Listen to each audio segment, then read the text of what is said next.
Seasons of play in the magical village of Green Grove, nestled between hills and dales, 4 children, Lily, Sam, June, and Max, found wondrous adventures as the seasons marched from one to the next.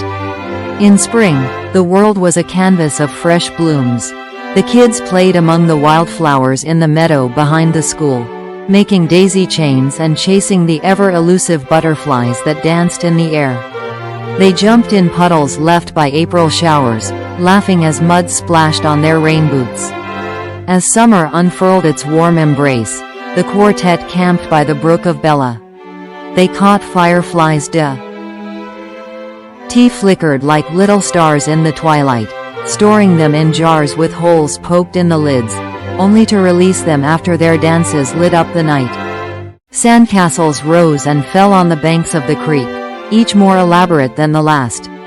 When autumn painted the leaves in shades of fiery oranges and reds, the kids traded their swimsuits for sweaters.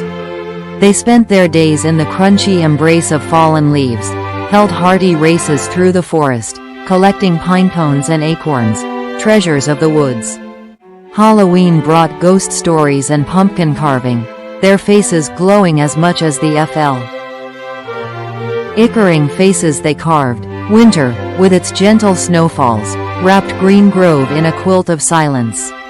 Lily, Sam, June, and Max embraced the chill, forts and snowmen springing from packed snow, while spirited snowball fights painted rosy cheeks even rosier.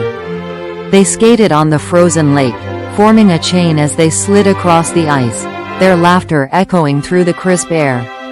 With each season, Green Grove offered endless games and lessons, and in return, the children gave it their laughter and footprints. Seasons changed, but their boundless joy and friendships remained, timeless and enduring.